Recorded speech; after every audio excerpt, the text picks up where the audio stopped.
અને તમને પણ કહેવા આવ્યા છીએ, સ્માર્ટ મીટર મુદ્દે ચૂંટાયેલો એક પણ માણસ બોલ્યો નથી. સ્માર્ટ મીટર મુદ્દે ગુજરાતની અંદર સૌથી પહેલી જો કોઈએ લડાઈની શરૂઆત કરી હોય તો સુરેન્દ્રનગર આમ આદમી પાર્ટી ટીમ અને કમલેશ કોટેચાએ લડાઈની શરૂઆત કરી હતી.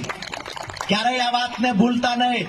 અને આજ પણ જ્યારે કોઈ સ્માર્ટ મીટર લગાવવા આવે છે ત્યારે ચટ્ટાન બનીને તમારા ઘરના દરવાજે ઉભા રહેવાની તાકાત પણ આમ આદમી પાર્ટીના નેતાઓમાં છે. જ્યારે કોઈના ઘરે બળજબરીપૂર્વક સ્માર્ટ મીટર લગાડવાના તંત્ર પ્રયત્ન કરે, અમારી ટીમને યાદ કરજો. અમારી ટીમ તમારા ઘરની બહાર ઉભી રહેશે. પીજીવીસીએલમાં તાકાત હોય તો લાવવી હોય એટલી પોલીસ લાવીને બતાવે. અમારે પણ જોવું છે એની પોલીસમાં તાકાત જાજી છે કે આમ આદમી પાર્ટીના સૈનિકની તાકાત જાજી છે. સુરેન્દ્રનગરની અંદર મન ફાવે ત્યારે નીકળી પડવાનું. Smart meter, smart meter, smart meter.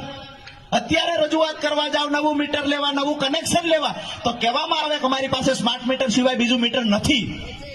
થોડાક દિવસ છે દાદા, થોડાક દિવસ છે. જો ઓફિસો ખાલી કરીને અધિકારીઓને ભગાડીએ નહીં તો નક્કી કરીને રાખજો આમ આદમી પાર્ટીમાં આવ્યા નકામી વાત છે.